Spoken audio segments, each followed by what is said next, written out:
독자 여러분들이 많이 들어오셨어요. 한 지금 268명, 270명 가까이 오셨네요. 그러니까 아마 그 지난번 그 한일 관계 한참 했을 때 그때 그 들어오셨던 만큼 오셨던 것 같아요.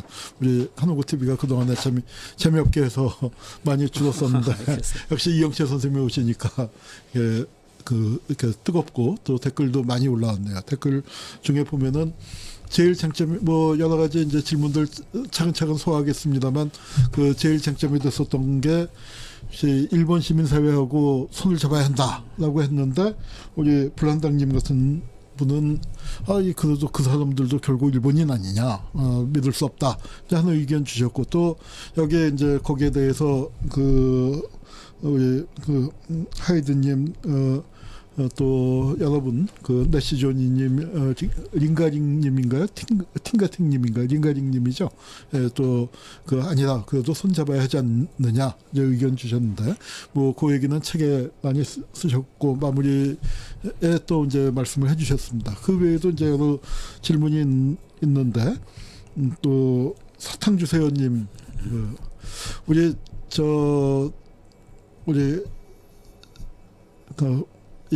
지금 유튜브 방송을 보내는 친구가 우리 여기다 사탕을 잔뜩 갖다 놨는데 사탕을 보내드렸으면 좋겠는데 아쉽네요. 근데 그분께서 이제 질문을 한 서너 가지를 주셨었어요. 아까 서너 가지 주셨는데 중국과 러시아의 관계가 한일 관계에 어떤 영향을 미칠 것이냐와 그다음에 또 이제 젊은 사람들, 한국도 그렇고 일본도 그렇고 젊은 사람들이 굉장히 좀 뭐랄까 냉소적이고 염세적이고 좀 그런데 이런 상황을 우리가 어떻게 극복해 가야 할 것인가 이제 하는 게 있었고, 또 하나 이제 저도 관심이 많습니다만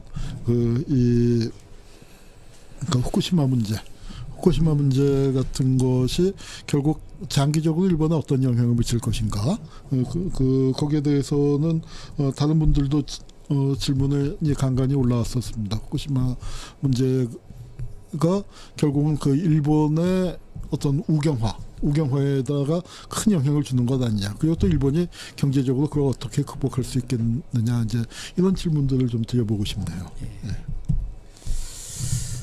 예, 아주 좀 어렵지만 좋은 질문이신 것 같고요. 뭐 예를 들면 중국, 러시아 또는 이 북한 문제죠. 이게 이 한일 관계 또는 동아시아 관계에 어떤 영향을 미칠 것인가. 뭐 이 부분은 조금 역사적으로 보기도 하고 또 현재 여러 가지 정세하고 같이 보기도 해야 되는데, 일단은 글쎄요, 이 중국이라는 존재를 우리들이 어떻게 앞으로 계속 인식을 하고 또 한반도는 중국의 성장 속에서 어떤 정책을 써야 되는가.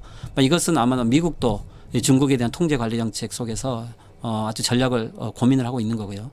또 우리 입장에서는 중국에게 너무 나는 경제적인 의존도가 있기 때문에 중국과 이 경제 의존 속에서 중국을 적대시할 수 없는 상황도 있는 거죠.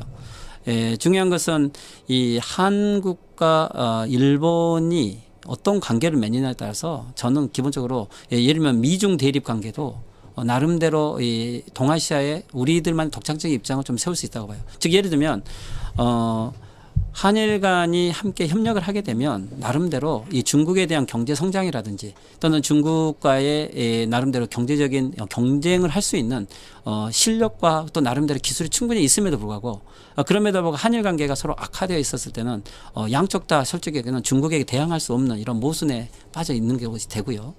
또 미국의 입장에 있을 때는 일관되게 이 한미일 동맹이라는 쪽으로 이 중국을 겨냥하는 데 있어서 이 어떻게 보면 일본을 활용하고 한국을 활용하고 있기 때문에 실질적으로 이 저희들이 한미일 동맹 속에서만 중국을 계속 보게 되면 중국을 적대시할 수 있는 정책 속에서밖에 존재할 수 없다고 봐요.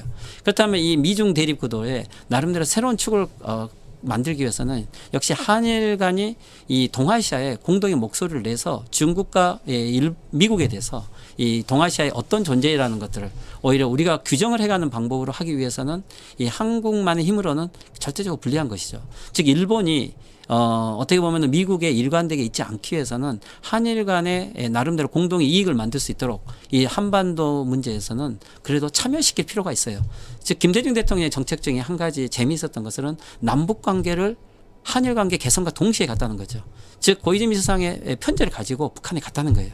그때 이것이 어떤 변화를 가져왔냐면 먼저 일본 내 보수의 분열을 가져왔어요. 일본에서 보수는 철저하게 북한을 악마화하는데 결국에 일본 수상이 북한을 가게 됨으로써 일본 보수가 분열을 하고 일본 보수의 분열은 미국과 일본의 보수의 분열을 가져왔어요. 결국 그런 의미에서 일관되게 미국은 일본이라는 존재가 있기 때문에 한국에 대해서 한반도에서 강경한 정책을 쓸 수 있죠. 즉 일본의 정권 교체라든지 일본이 한반도에 이 평화적인 활동을 할 수 있는 찬스를 주는 것이 어떻게 보면 우리에게는 일본은 적대시하는 모습으로 보일지 모르겠지만 한국에게 있어서는 한반도에 인력을 하고 그들이 지금까지 분단과 식민지를 해왔다면 이제 유일한 일본인들의 사명은 한반도가 평화적으로 공존하는 것 또는 통일하는 것, 이것이야말로 정말로 일본인들이 식민지에 반성하는 길이고 식민지를 끝내는 마지막 찬스이다. 그런 의미에서 이 남북한 평화 프로세스에 저는 일본이 참여하도록 꼭 만들어야 된다라는 것이 저희의 하나의 운명이라고 또 우리의 역할이라고 보는 거죠. 이 속에서 중국과의 문제 또 러시아 문제도 대응할 수 있죠.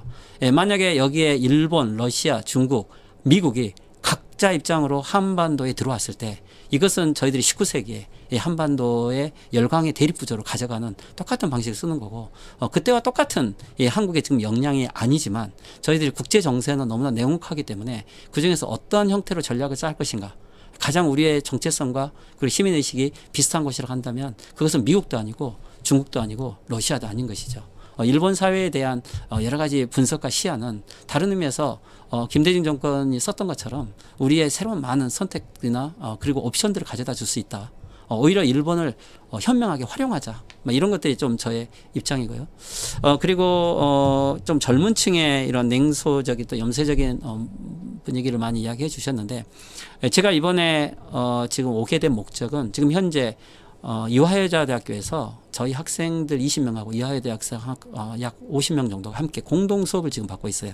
제가 있는 캐선 학교는 학생들이 농장을 가지고서 원예라고 하는 즉 환경 수업을 생명 수업을 하고 있어요.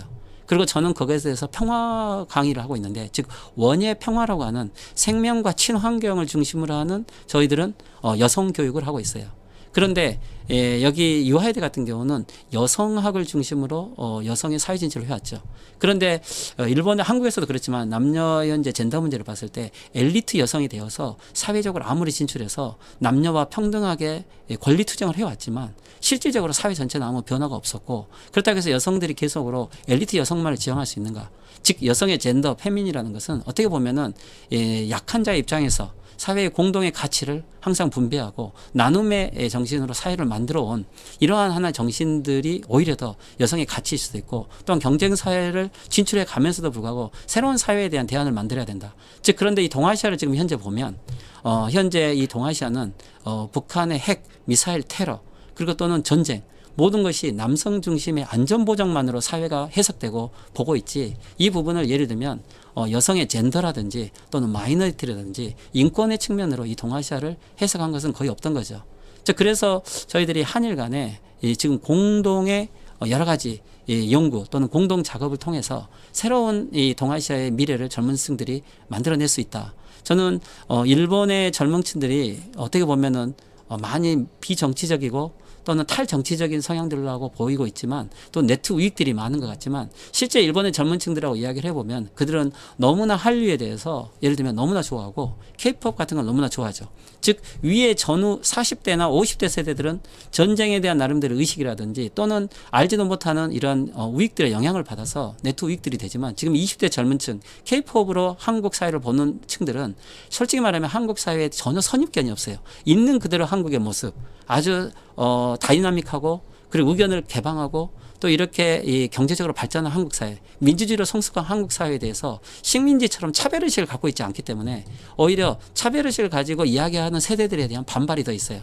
하지만 이들 세대들이 한국 역사를 배우려고 하고 뭔가 찾아보려고 하면 인터넷에는 대부분 다 위안부에 대해서는 우익 논리밖에 없고 일본 사회 미디어나 교과서들은 대부분 다 우익 논리밖에 존재하고 있지 않는 것이죠. 결국 문제의식은 있지만 이들의 돌파구가 결국 우익 세계관으로 갈 수밖에 없는 구조가 있다고 한다면 저는 일본의 이 젊은 층들을 그대로 방치해서는 안 된다고 보고 어떤 형태가 되든지 일본의 젊은 층과 한국의 젊은 세대들이 함께 공유해서 새로운 한일 관계를 만들어갈 수 있는 이런 가능성들이 있다. 그래서 수많은 연수 프로그램을 하고 있고 그리고 많은 젊은 층들의 교류를 지금도 만들고 있고요. 또 이번에도 그러걸 위해서 서울시 교육청에 교사들 약 50명이 최근에 오키나와에서 평화 연수를 하면서 이 오키나와에 대해서 류큐의 역사와 그리고 오키나와의 기지 문제와 그리고 오키나와 현재 해놓고 문제를 직접 봤을 때 이게 한반도의 운명과 너무나 연결돼 있구나. 이런 부분에서 너무나 감동적이고 의미 있는 평화 연수도 진행을 했죠. 이것들이 또 젊은 학생들이나 어린 학생들에게도 영향을 미칠 거라고 보고요. 제가 보기에는 일본이나 한국의 젊은 층들은 동아시아에 냉전과 신자유주의와 그리고 격차 사회에 가장 어떻게 보면 피해를 보고 아픔을 보고 있는 세대들이고 이들이 어떻게 새로운 미래의 세대가 될 수 있도록 우리들이 많은 프로그램을 만들어서 교류하게 해줄 것인가. 그런 의미에서는 국경을 넘고 다른 문화를 접하고 실제 친구들을 만들고 그리고 이런 유튜브 방송을 통해서도 서로 교류할 수 있는 냉전 시대가 아니기 때문에 좀 많은 여러 가지 가능성들이 오히려 열려 있다. 그래서 솔직히 좀 이 자리인데 저도 일본에서 유튜브 방송을 하기로 결정을 했습니다. 그래서 3월부터 일본의 제 졸업한 학생들하고 제가 일본에서 한국 사회를 설명하는 한일 관계, 이영채가 보는 한일 관계, 그리고 또 저희 학생이 미호라고 하는 학생인데 미호가 보는 한일의 젠더 문제 이런 부분에서 앞으로 일본에서 좀 양심적인 세력들이 한국과 일본 사회를 위해서 좀 더 목소리를 낼 수 있도록 저도 한홍 선생님이 역사통 텔레비를 통해서 자극을 받아서 우리가 유튜브를 통해서 좀 더 많은 실현을 해보자. 그리고 희망은 있다. 좀 이렇게 보고 있고요. 세 번째 후쿠시마 문제에 대해서는 잠깐만요. 예. 그 이영채 선생님 그전에도 지금 바빠서 너무 바쁘신데 또 유튜브까지 하시니 제가 축하를 드릴 수도 없고 말릴 수도 없고 하여튼 그렇습니다. 이제 큰 결심을 하셨는데 우선 한 가지 음료수 좀 드시고 하시죠. 예, 알겠습니다. 지난번에 그 일본 강행년 할 때도 그렇고 오늘도 그렇고 하실 말씀 많고 그러니까 우리 시청자분께서도 특히 이 의원님께서도 걱정을 많이 해주셨어요. 음료수도 그리고 또 어떤 분은 우리한테 물도 안 드리느냐 그렇게 이제 핀잔을 주신 분도 계셨고요. 그래서 좀 드시면서 하시고 그 동안에 300분이 훨씬 넘게 310 15분 도와주셔서 감사하고 또 윤헌중님 슈퍼챗 쏴주신 거 대단히 감사합니다. 그래서 독자들 오셨고 질문들 많이 올리시고 계신데 저희가 시간 되는데도 소화하도록 하겠습니다. 그럼 계속. 그 후쿠시마 문제는 어려운 문제죠. 저도 제가 지난번에 많은 강의를 했지만 거기에 후쿠시마 테마를 넣지는 않았어요. 솔직히 이 책에도 야스쿠니 문제를 이야기했을 때 후쿠시마 문제도 좀 함께 해야 되는데 후쿠시마 문제는 좀 그렇게 가볍게 다루기가 쉽지 않아서 후쿠시마 문제는 제가 다른 많은 강연에서도 맨 마지막에 따로 이야기를 하는데 여기도 뭐 시간이 그렇게 많지는 않지만 후쿠시마에 대해서는 먼저 저는 후쿠시마를 자주 갑니다. 후쿠시마를 자주 가고 저희들이 후쿠시마에도 첫째 한 가지 생각을 해야 될 것은 후쿠시마에도 사람이 살고 있어요. 그리고 또 거기에 만약에 다른 데하고 좀 많은 관점이 다른 것은 후쿠시마에 가서 연대를 한다는 것은 어떻게 보면은 자기의 생명을 걸어야 되는 문제이기도 해요. 보통 우리가 연대를 했을 때는 그냥 가서 공유도 하고 아픔을 공유를 해서 연구도 하고 또 이후에 친구도 만들 수 있고 그렇지만은 후쿠시마는 자기의 인체에 피해도 올 수도 있고 또 미래에 어떤 예상 못하는 장애가 올 수도 있기 때문에 후쿠시마를 그렇게 가라 이런 말을 할 수 없지만 대신 후쿠시마에서 지금 현재 이분들은 무엇보다도 저는 가장 중요한 것은 정확한 정보 공개가 필요하겠죠. 그렇지만 후쿠시마에 내에서는 정확한 정보 공개가 전혀 없고 그들은 벌써 문제가 없는 존재처럼 다 해결이 된 것처럼 일본 미디어에서 다 배제되고 있죠. 마치 우리가 세월호 문제에 대해서 한때 박근혜 정권에서 여론에서 다 배제한 것처럼 후쿠시마는 거의 배제되어 있는 거고요. 일본 사회 내에서도 여론화시키지 않는 것이 목적인 거죠. 왜냐하면은 너무나 비극적이고 너무나 큰 사건이기 때문에 이것을 매일 기억하게 되면 좌절과 절망 속에 하루하루 살아갈 수 없다고 느낄 수도 있고 그런 의미에서 결국에는 가장 큰 비극은 생각하지 않고 없었던 걸로 해버리는 거죠. 즉 일본이 전전에 2천만이 죽은 아시아 태평양 전쟁을 어떤 식으로 처리했냐 보면 결국에는 마치 이것은 없었던 것처럼 해버린 거예요. 그 전쟁의 원인이라든지 그 과정이라든지 책임자 이것들을 따지고 보면 너무나 큰 전쟁이기 때문에 결국은 야스쿠니라든지 또는 역사 왜곡을 통해서 없었던 거고 생각하지 않는 방식으로 가는 거죠. 지금 후쿠시마도 현재 그런 식으로 일본 정부는 대응하고 있다고 보는데, 근데 뭐랄까요, 이 방사능 문제는 일단 후쿠시마 문제이기도 하지만 이것은 몇 억 년 이상 전 인류가 이미 가져야 되는 하나의 문제가 된 것도 사실이죠. 이것은 일본만의 문제가 아니고 태풍이 오게 되면 태풍은 이 지역 전체를 다 공기를 돌려버리기 때문에 이것은 꼭 후쿠시마만이 아닌 동경이라든지 또는 어떻게 보면 한반도까지 큰 영향이 있고 또 이 바다의 물은 크로시를 통해서 돌고 있기 때문에 이것이 꼭 일본 후쿠시마만의 문제가 아닌 동아시아 또는 인류의 이 환경오염 문제까지 함께 공유돼야 될 문제가 된 거죠, 벌써. 그리고 원전을 하고 있지 않는 나라가 하나도 없고 거의 대부분의 원전을 가지고 있는 데는 맨 마지막에 누군가는 그 플루토늄이 가장 높은 곳에 가서 거기에서 오염수를 가지고 나오지 않으면 그 작업을 하지 않으면 안 되기 때문에 한국에서도 피폭 원전 노동자들이라든지 일본이라든지 거기에는 어떻게 보면 외국인 노동자나 그리고 그 사회에서 가장 약한 입장에 있는 사람 노동자들이 일을 하고 있고요. 그렇기 때문에 이 후쿠시마 문제는 단지 후쿠시마를 저희들이 뭐랄까요, 거부한다라든지 또는 후쿠시마가 정보 왜곡됐다라는 문제만이 아닌 후쿠시마 전체가 과연 무엇을 이야기하는가, 그리고 그 속에서도 매일 사람들이 살 수밖에 없는, 살지 않을 수 없는 이런 상황에 있다는 것을 좀 생각을 하고서 후쿠시마 문제에 어떤 것이 연대가 가능할까, 좀 이런 부분을 고민할 필요는 있어요. 한 가지 지금 현재 후쿠시마 중에서 포인트를 봤을 때 방사능 포인트가 높은 것 중에 후쿠시마 내에서의 포인트보다 동경 시내의 포인트가 높은 것들이 100몇 곳이 더 많아요. 즉 바람이라는 것이 이 동그라미 형태로 돌지 않기 때문에 바람은 어떻게 보면 타원형으로 오고 후쿠시마 내에서도 일체 방사능 피해가 없는 곳들이 있어요, 포인트적으로. 오히려 동경 내에서 바닷물이 이 동경 하수구로 나갔을 때 하수구 일대 지역에 동경에서 오는 모든 방사들이 모이기 때문에 거기 포인트가 훨씬 더 높아요. 그리고 또 후쿠시마에서 나온 폐기물을 가장 많이 수입한 나라가 한국이에요. 그래서 한국의 일부 어느 아스파트 같은 지역들은 많은 방사능 수치가 동경보다 높은 데도 있어요. 일본 정부는 그걸 이야기하고 있죠. 그런데 이 후쿠시마 내에서 그러니까 전 지역이 아니다고 했을 때, 즉 일본에서 후쿠시마의 이 주민들이 체르노빌을 많이 가서 조사를 했는데 체르노빌 땅에서도 사람들이 살면서 농사를 짓는데 거기를 예를 들면 방사능 수치에 따라서 매년 색깔로 구별을 해서 농사를 계속 지으면서 거의 색깔 구분 속에서도 어느 한 지역에서는 새로운 실험들을 해서 이 농사가 가능한 지역들, 즉 어차피 이 지역은 살지를 못하지만 그 지역에서 일부 사람들이 살한다고 했을 때 어떤 형태로 그 사람들 거기에서 공존해 갈 것인가, 즉 그러면서 많은 실험들을 하고 있어요. 그래서 일부 지역에서는 실제 체르노빌 지역 자체도 농사가 가능한 지역들은 생긴 거죠. 이것은 수출용이라든지 또는 판매용이 아닌 그 지역의 사람들이 살아가기 위해서 그렇게 하고 있는 실험들인 거죠. 이게 후쿠시마 내에서도 많이 나오고 있어요.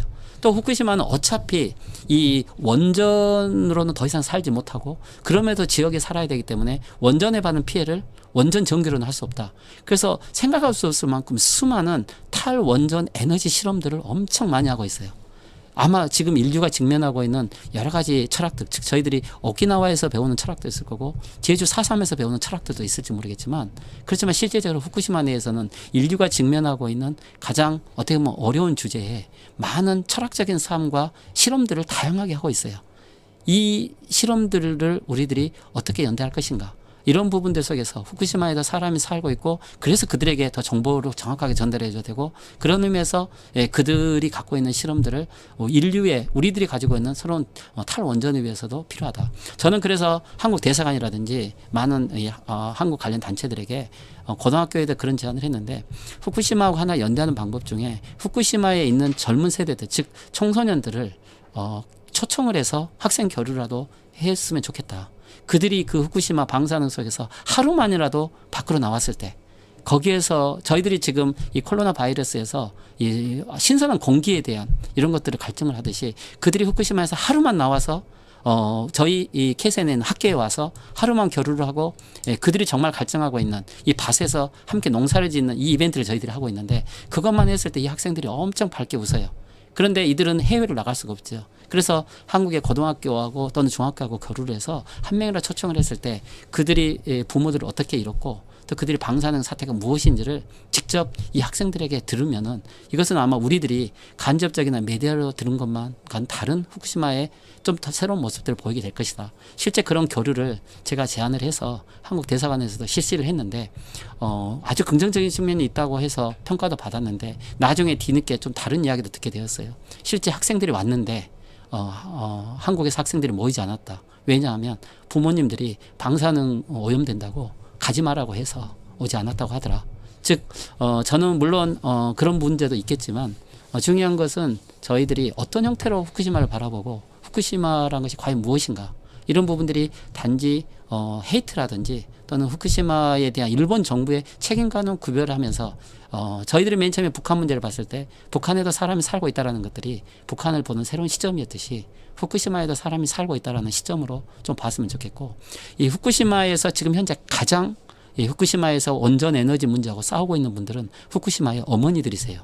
아이들을 지키고 또 아이들을 지켜내면서 함께 살아야 되는 이 어머니들이 이 전국에 탈원전 운동을 하는 모든 지역에 가서 함께 원전 반대 운동을 하고 있고 그리고 이 어머니들은 그래서 일본에서 대형 사고가 터지면은 누구보다 먼저 가서 그들 연대하고 있고 그 제가 만났던 후쿠시마 어머니들이 세월호 사건이 터졌을 때 저에게 했던 가장 많은 말은 세월호 어머니들을 제일 만나고 싶다라는 이야기를 했던 거죠. 자기 자식과 아이들을 보호하고자 했던 이 후쿠시마 어머니들이 결국 세월호 어머니들과 연대를 했을 때 이것은 한일 간에 국가에서 버려진 사람들이 어떤 사회를 만들기 위해서 연대를 해야 되는가 이런 부분들이 있어서 제가 쓰는 책의 항상 그 마지막 장은 그래서 저는 후쿠시마와 세월호 이야기로 어떻게 우리가 가장 구조적인 문제에 연대를 해갈 수 있는가 이런 제안을 하고 있죠.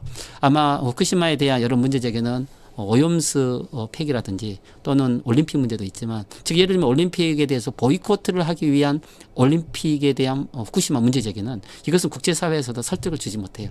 정말로 올림픽이라는 것은 평화의 제전이 돼야 되고 환경 올림픽을 해야 되고 그런 의미에서 후쿠시마에 정확한 정보 제공을 요구해야 되는 거고 그렇다면 세계 다른 나라들도 오히려 더 환영을 하고 후쿠시마 주민들도 환영을 하죠.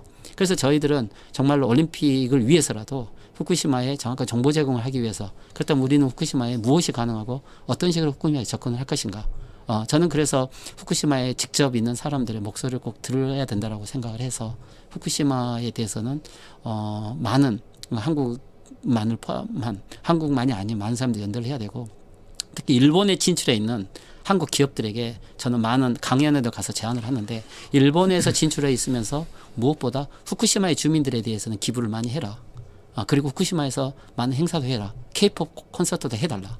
즉 일본에서 오랫동안 아마도 많은 사업을 해야 되는 사람들이 일본 사회에서 가장 방치되고 있는 그들에게 기부를 하고 연대하는 것들이 그 외의 지역에 사는 일본 사람들의 마음을 움직일 수 있을 것이다. 이런 좀 저희 개인적인 소견인데 글쎄요 좀 답변이 되셨는지 모르겠는데 저는 그렇게 보고 있습니다. 예, 아유, 이게 정말 감사하고요. 그 강의 듣는